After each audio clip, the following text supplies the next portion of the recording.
사랑의 교회에서는 영가족이라는 말을 참 많이 쓰는데요. 그 단어가 지금도 제 마음 가운데는 오롯이 이렇게 새겨져 있습니다. 영가족 여러 가지 의미가 있는데 영가족 하면은 우선 영적인 가족이란 뜻을 가지고 있습니다. 예수 안에서 우리는 한 가족이고요. 영적인 가족 맞습니다. 또 영가족이라는 뜻은 영원한 가족이라는 뜻도 있습니다. 이제 예수님의 보혈로 한 가족된 우리 믿음의 백성들은 일시적인 가족이 아니라 영원한 가족이 되는 것이죠. 그래서 이 가족 관계는 천국에 가서도 다 형제 자매로서 또 예수님의 피를 나눈 그러한 귀한 가족이 되는 것입니다. 오늘 말씀이 바로 이 영가족에 관한 그런 말씀이기 때문에 제가 지금 영가족을 말씀을 드리고 있습니다. 근데 우리가 사는 이 세상은 영가족과는 너무나 거리가 먼 그런 세상이라고 할 수가 있습니다. 지난주인가요? 제가 아주 충격적인 뉴스를 보게 되었습니다. 충청북도 증평군에 있는 한 아파트에서 모녀가 숨을 거두게 되었는데 그 모녀가 숨을 거둔 지 무려 2개월 만에 이 두 사람의 시신이 발견되게 되었습니다. 엄마는 41살 정도 되었고요. 또 딸은 4살 정도밖에 되지 않은 아주 젊은 엄마에다가 또한 어린 딸을 데리고 있었습니다. 이 모녀 가정은 극심한 생활고를 견디지 못하다가 아주 극단적인 선택을 하게 되었는데 유서가 한 장 남겨져 있었습니다. 혼자 살기 너무나 힘들다. 그래서 딸을 먼저 데리고 간다라고 하면서 남은 가족들에게 그렇게 유서를 남기게 되었습니다. 신문 지면에 아주 작게 등장한 이 소식, 이게 사실은 뭐 이런 소식들이 우리에게 그렇게 낯선 소식은 아닙니다. 근데 문제는 이런 소식이 들려올 때마다 우리의 이성이라든지 우리의 어떤 양심이 너무나 마비되어 있어서 그런 사람이 또한 가족이 있었구나라고 이렇게 흘려 보낸다는 것이죠. 이것보다도 더 오래전에 아주 충격적인 소식을 한번 들은 적이 있었습니다.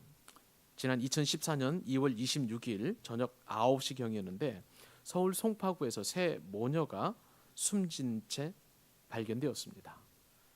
이 역시도 생활고를 견디다 못해서 박아무개 씨와 두 딸이 한꺼번에 숨을 거둔 그런 기가 막힌 사연이었습니다. 떠난 분들은 말이 없습니다만은 그러나 나중에 보니까 라면감까지 꼼꼼하게 적어 놓았고 또 토익 시험 참고서가 또 있었고 그리고 가족 앨범들이 이렇게 유품으로 발견된 것으로 보아서 이 가족은 삶에 대한 애착이 있었던 것으로 추정이 됩니다. 이 가정의 그 가정사를 제가 예전에 신문을 읽었던 기억이 있었었는데 사건이 일어나기 12회 전에 남편은 방광암으로 이제 세상을 떠나게 되었고 그래서 어쩔 수 없이 이제 엄마가 이제 61살입니다. 61살 된 엄마가 이제 식당 일을 하게 되었습니다. 이 가정에는 두 딸이 있었는데 이 딸도 관연한 딸들이었어요. 36살 된 딸은 당뇨병을 앓고 있었고 또 32살 된 딸은 신용불량자여서 취직을 제대로 할 수 없는 그런 상황 가운데 있었습니다. 이렇게 해서 엄마가 식당 일을 하면서 이제 어렵고 힘든 삶을 그대로 꾸려갔지만 한 사건이 일어나게 되면서 이 가정에 생계에 문제가 생기게 되었습니다. 식당 일을 하다가 엄마가 그만 낙상을 하게 되어 가지고 다리가 이제 부러지는 그런 사고를 이제 당하게 되었던 것이죠. 더 이상 식당에서 일을 할 수 없게 되면서 생활은 점점점 더 쪼들리게 되었고 그리고 좀처럼 힘든 내색을 하지 않던 이 가족들이 이제 극단적인 선택을 하게 되었던 것을 볼 수가 있습니다. 사람은 떠나갔습니다. 그런데 유서가 남겨져 있었고 그 유서에 보면 먼저 가서 미안하다. 그리고 밀린 월세 500여만 원의 돈을 좀 남겨주면서 주인 아주머니에게 우리의 시신을 잘 부탁한다라는 그런 내용도 있었습니다. 그리고 아직 내지 못한 공과금 그리고 월세, 전기세 같은 그런 어떤 세금 고지서도 남아 있었다는 그 기사를 보면서 참 충격적인 생각을 갖게 되었습니다. 이러한 안 좋은 소식들은 또 다른 또 여파가 되어서 그 뒤에 또 다른 곳에서도 자꾸 연속적으로 이런 일들이 일어나게 되었습니다. 경기도 광주에서도 40대 가장이 어린 아들과 지체장의 딸과 함께 목숨을 끊은 그런 사건도 일어나게 되었고요. 그리고 또 서울 화곡동에서도 또 경기도 동두천에서도 생활고를 견디다 못해서 비극적인 삶을 마감한 사람들이 있었습니다. 그래서 그때 언론에서는 송파 새 모녀 사건이라고 해서 한참 떠들고 국가 차원에서 이러한 빈곤 계층을 어떻게 하면 도울 수 있을지 법으로 제정하자라는 그런 어떤 활발한 움직임도 있었던 것으로 볼 수 있습니다. 그런데 4년이 지난 훨씬 지난 지금도 동일하게 이런 사건이 비일비재하게 일어나고 있는 것을 보면 참 안타깝고 어떻게 하여야만 하는 것인지 우리는 참 여러 가지 생각을 한번 해보게 되는 것입니다. 우리는 기독교인으로서 이러한 이웃의 아픔과 고통에 대해서 과연 공감하고 있는지 한번 생각해 볼 필요가 있습니다. 정부가 나름대로 방지책을 마련해 놓아야 합니다. 물론 사회도 같이 공감을 해야 되겠죠. 그리고 무엇보다도 이 지역 사람들의 가장 아픔과 고통을 함께 나누고 또 같이 견주어야 할 교회 역시도 이 문제로부터 자유롭지 못하다는 것이 이 땅에 우리를 보내주신 하나님의 뜻이라고 우리가 할 수가 있는 것이죠. 오늘 본문에서 주님께서는 우리에게 어떤 명령을 혹은 어떠한 또 정의를 내리시냐면 누구든지 하나님의 뜻대로 행하는 자가 내 형제요 자매요 어머니라고 그렇게 말씀하고 계십니다. 새로운 가족의 개념을 주님께서 오늘 분명하게 말씀을 통해서 우리에게 교훈해 주고 계시는 것이죠. 이 주님의 말씀에 따르면 교회는 고통당하는 이웃의 가족이 되어야 하는 것입니다. 하나님의 뜻이 무엇입니까? 교회가 바로 고아와 과부를 돌보아야 하는 마땅한 하나님의 말씀과 하나님의 뜻이 있는 것입니다. 이처럼 하나님의 뜻이 명백함에도 불구하고 왜 우리 사회에 이런 비극이 계속되는 것일까요? 여기에 우리는 문제점을 가지고 오늘 이 말씀을 대해야 될 줄로 믿습니다. 심리학에 원숭이 손과 텐의 관성이라는 용어가 있습니다. 원숭이 손이라는 것은 이렇습니다. 원래 원숭이는 먹는 것을 참 좋아하죠. 그래서 원숭이는 자기가 좋아하는 병 속에 있는 그 먹이를 잘 찾아냅니다. 그래서 병 속에 넣어가지고 그 먹이를 집어내려고 한 줌을 이렇게 한 움큼을 쥐어내죠. 자, 그러면은 이 병 속에서 손을 끄집어내야 되는데 그만 이 먹이에 욕심이 많았던 욕심을 내려놓을 수 없는 이 원숭이는 손을 뺄 줄을 모르는 것이죠. 결국은 나중에는 이 원숭이의 그 욕심으로 말미암아서 곡식도 양식도 먹지 못하고 자신도 굶어 죽는다는 것이 바로 원숭이 손이라는 그러한 심리학 용어가 된 것이죠. 원숭이 손 이야기를 하면 이기주의 아주 극단적인 상징으로 된 그런 어떤 심리학 용어라고 할 수 있습니다. 텐의 관성이라는 것은 사람이 위급한 상황이 되면 자신도 모르게 팔다리를 이렇게 오므리는 것을 말하는 것입니다. 사실 사람은 팔다리를 이렇게 오므리면서 어머니의 그 뱃속 안에서 오랫동안 그러한 삶을 살았던 것이죠. 그것이 가장 안전하고 자신을 스스로 보호할 수 있는 최고의 자세였다라고 무의식 중에 그렇게 인간은 쇠뇌되어 있는 것입니다. 오늘 본문을 통해서 바로 우리는 이러한 원숭이 손과 같은 이기주의 그리고 내 스스로를 보호하려고 하는 그런 이기주의에서 벗어나서 새로운 개념의 그 가족의 영역으로 확장되어져서 우리가 보호해야 될 그 가족들이 과연 어떤 사람들이고 그들과 또한 어떤 영가족의 교훈과 또 관계를 맺어야 되는지 오늘 본문을 통해서 저와 여러분이 깊은 성찰을 하고 또 그 말씀에 순종하는 저와 여러분 될 수 있기를 바랍니다. 오늘 말씀을 통해서 우리가 첫 번째 살펴볼 주제는 예수님의 가족인데요. 가족이 등장하는데 그런데 참 이상한 일은 예수님의 가족들은 예수님을 믿지 않는다는 사실입니다. 오늘 본문의 배경을 보면 예수님께서는 지금 갈릴리 가버나움의 한 집에 계십니다. 아마도 그 집은 베드로의 집이 아닐까라고 많은 신약 성경학자들이 추측을 하고 있습니다. 우리가 지난주에 살펴본 것처럼 이때에 어떤 일이 일어났냐면 예루살렘에서 파견한 그런 서기관들이 예수님이 하는 지금 모든 일들, 즉 뭐 중풍병자도 고치고 안식일에 손 마른 자도 고치고 또 말씀을 증거하면서 여러 가지 이제 하나님 나라를 전파하게 되는데 이것이 과연 옳은 일이냐라고 판결을 하기 위해서 예루살렘에서 서기관들을 내려보냈습니다. 이 조사단의 조사가 이루어지기 전부터 이미 결론이 나 있는 그런 상황이었습니다. 예수님께서 일으키는 그런 귀신을 내어 쫓는 것, 또 병자들을 고치는 것은 바알세불의 힘을 덧입었거나 내지는 귀신의 왕의 힘을 덧입어서 일어난 것이라고 이미 결론을 내려놓았던 것이죠. 그런 상황 속에서 주님께서는 어떻게 자기 편의 졸개들을 임금이 쫓아내면서 자기네 세를 구축할 수 있느냐라고 이렇게 말씀하시면서 이건 논리적으로도 맞지 않고 또 이것은 사탄이 하는 일이라고 이미 결론을 맺으신 그런 상태였습니다. 그러므로 주님께서는 이런 상황 속에서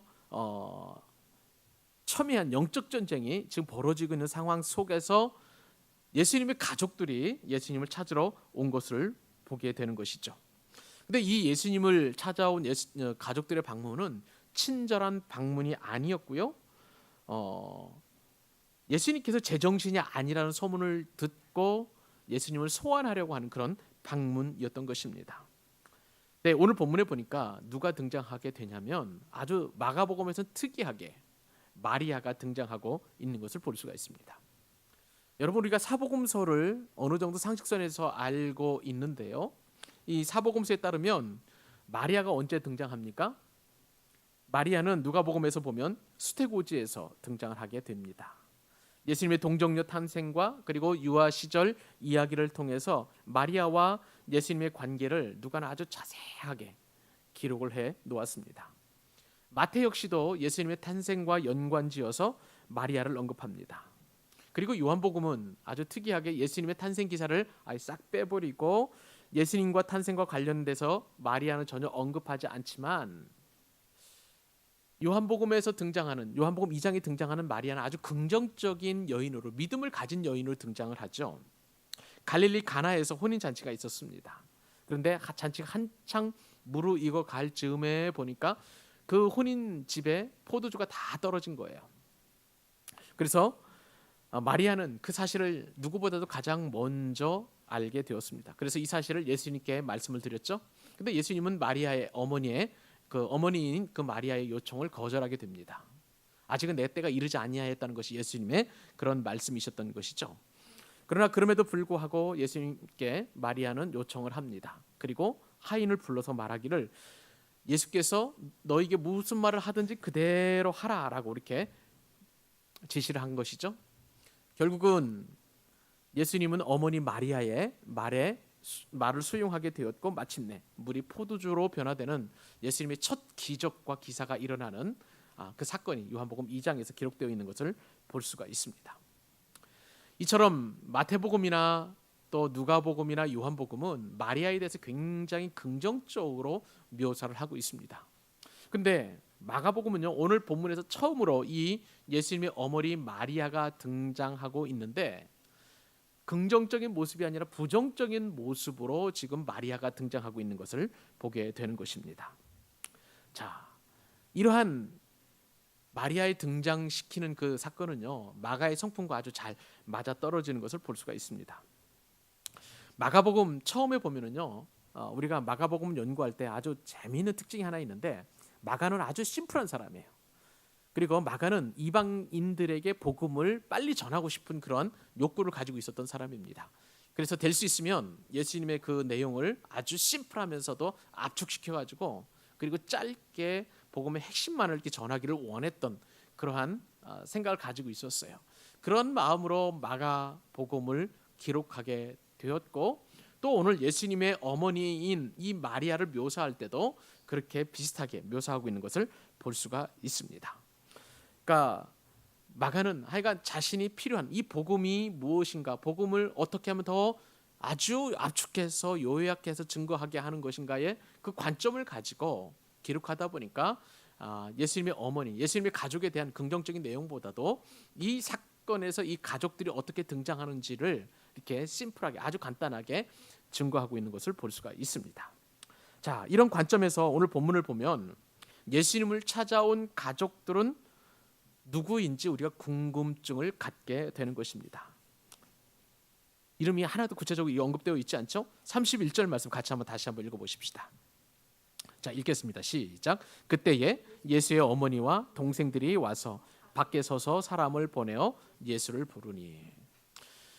예수님의 동생들이 한두 사람이 아니었어요. 여러 사람이 있었음에도 불구하고 마가는요, 그 이름을 일일이 다 기록하지 않고 그냥 예수의 동생들 그리고 예수의 어머니라고 이렇게 표현하고 있는 것을 볼 수가 있습니다.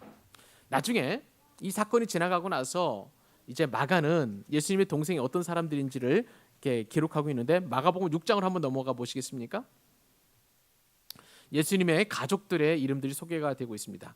마가복음 6장 3절 말씀에 따르면 이 사람이 마리아의 아들 목수가 아니냐? 야고보와 요셉과 유다와 시몬의 형제가 아니냐? 그 누이들이 우리와 함께 여기 있지 아니하냐 하고 예수를 배척한지라. 고향에서 예수님을 배척하는 그러한 모습들을 묘사를 하면서 마가는 예수님의 바로 동생이 야고보였고 그 밑동생이 요셉이었고 유다였고 시몬이었고 그리고 누이들이라고 하는 복수 형태를 보면서 여동생들이 적어도 2명 이상 되었다는 것을 성경은 이렇게 기록을 하고 있는 것입니다. 이 말씀에 보면 참 이상한 점이 한 가지 또 있습니다. 예수님의 아버지, 육신의 아버지가 누구입니까? 요셉이죠. 요셉이 등장하고 있지 않는 것을 볼 수가 있습니다. 아마도 요셉은 일찍 죽은 것으로 생각해 볼 수 있습니다. 그래서 예수님은 나이 30이 될 때까지 요셉의 가업을 이어받아서 그 가업을 잘 감당하셨으리라고 우리가 생각을 합니다. 예수님의 공생애는 30세에 시작했다고 우리가 가정해 볼 때에 예수님께서는 장자로서 이처럼 적어도 6남매 7남매의 그 오빠로서 혹은 맏 형님으로서 집안의 가업을 이끌어가고 또 집안의 동생들과 어머니를 봉양해야 하는 그런 위치에 있었던 예수님이었던 것을 우리가 생각해 볼 수 있는 것이죠.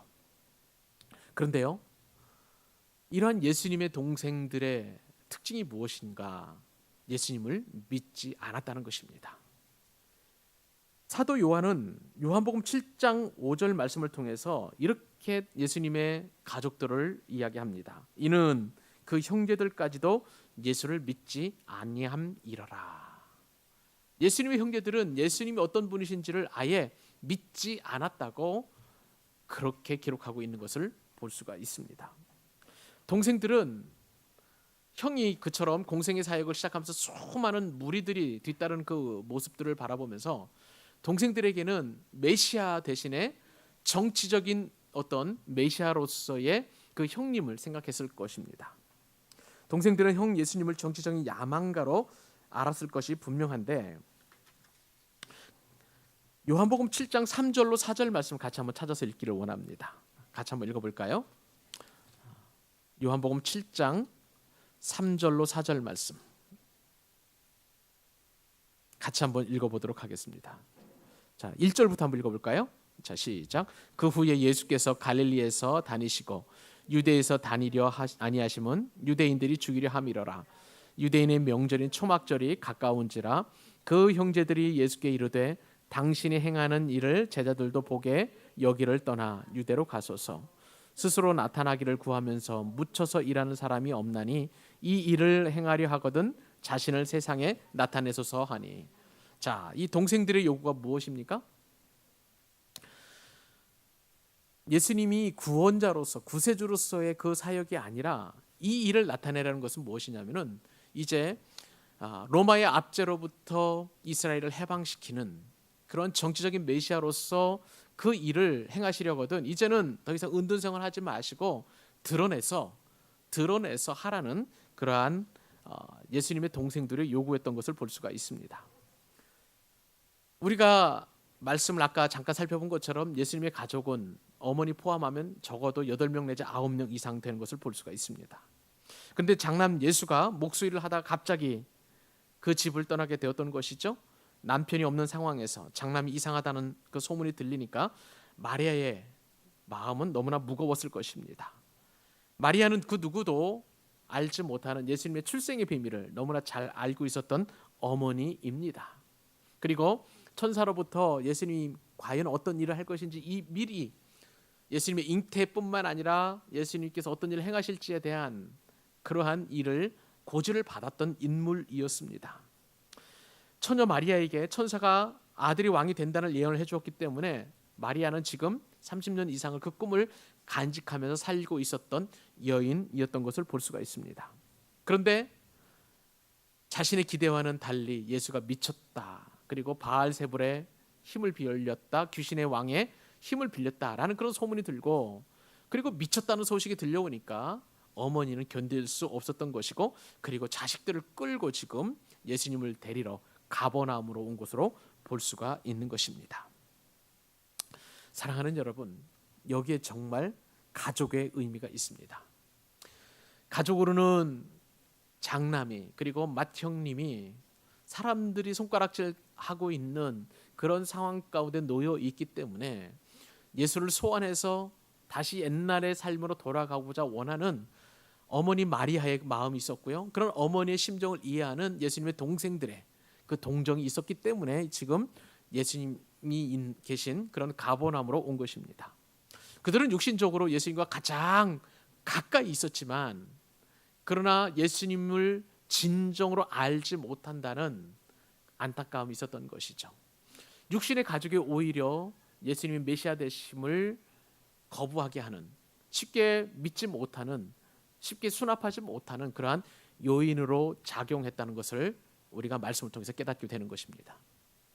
여기서 우리는요, 한 가지 중요한 영적 진리를 생각해 볼 수 있습니다. 예수님을 아는 것이 믿는 것하고는 너무나 다르다는 것이죠. 우리는 예수님을 아는 사람들을 주변에 얼마나 많이 알고 있는지 모릅니다.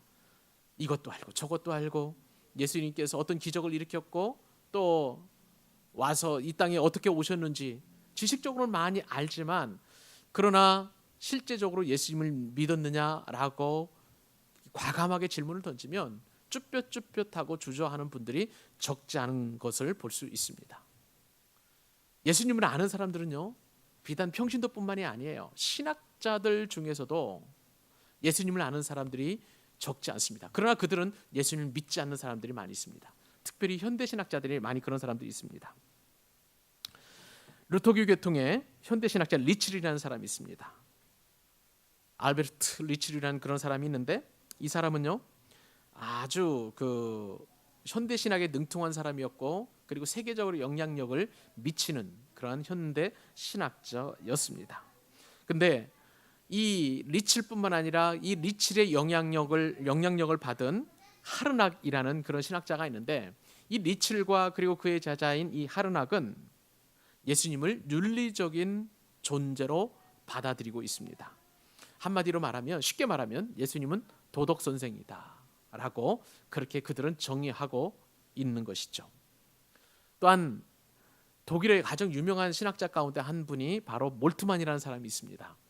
그 사람의 신학을 특징을 얘기를 하려면 희망의 신학이라고, 절대 우리는 어떤 상황에서 희망을 가져야 된다라고 하는 그럴듯한 희망을 전파한 그런 사람이었는데, 그런 희망의 신학을 내세우면서 책상 위의 신학 대신에 행동의 신학을 주창한 그런 행동 신학자이기도 합니다.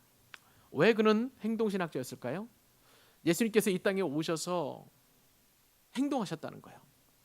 억압받는 사람, 고통받는 사람, 고난에 빠진 사람을 구출하기 위해서 함께 저항하면서 행동했는데, 그 예수님의 행동처럼 이 땅에 있는 그리스도인들도 행동해야 된다라고 그렇게 가르쳤던 것입니다.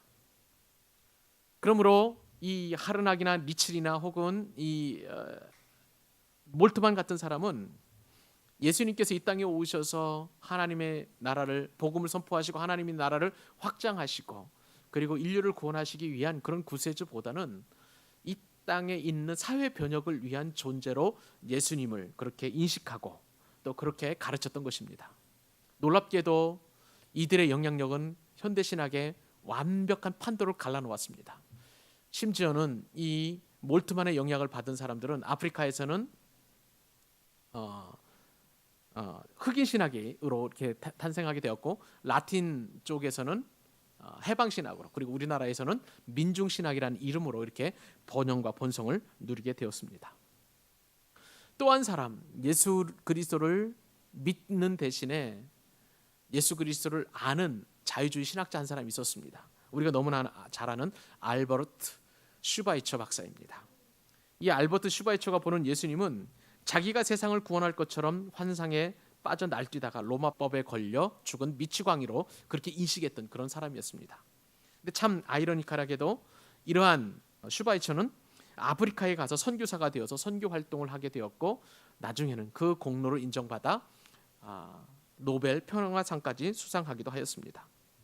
예수님을 믿지 못하면 이처럼 신학자들이나 혹은 아무리 탁월한 그러한 성경학자들이라 할지라도 예수님을 아는 수준에 머물러 있었을 때에 진정한 예수님의 가족 안으로 들어올 수 없다는 것을 우리는 이 말씀을 통해서 한 가지 생각해 볼 수 있습니다. 사랑하는 여러분, 여러분이 믿는 예수님은 어떤 분이십니까? 남들이 아는 것처럼 일종의 도덕 선생님입니까? 아니면은 세상을 변혁시키는 사회 운동가입니까? 아니면 도덕 선생입니까? 윤리 선생입니까? 우리가 아는 그 예수님은 과연 어떤 분이십니까? 우리가 예수님을 안다고 할 때 그 알미라는 것이 과연 얼마만큼 정확한 것인가?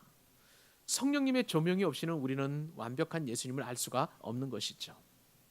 성령님의 조명 너무나 중요한 것입니다. 예수님을 입체적으로 알게 하시고 우리로 하여금 참된 진리로 인도해 주시고, 그리고 예수야말로 우리의 영혼과 그리고 온 이를 구원하실 유일한 구세주라는 사실을 믿게 만드는 것이죠. 천하 인간의 구원을 얻을 만한 다른 이름을 하나님께서 우리에게 주신 바가 없는 것입니다. 예수를 아는, 예수를 알면서도 예수를 믿지 못하는 불행한 예수님의 가족들처럼, 혹은 정말 성경을 가르친다, 신학을 가르친다고 하는 그 신학자들처럼 아는 것에 머무는 것이 아니라 예수님을 깊이 믿고 믿음으로 수납하고 믿음으로 주님을 만날 때 우리에게 주시는 복이 너무나 큽니다. 예수님을 아는 것에서 벗어나서 예수님을 믿는 것으로 나아가는 저와 여러분 될 수 있기를 주님의 이름으로 축복합니다.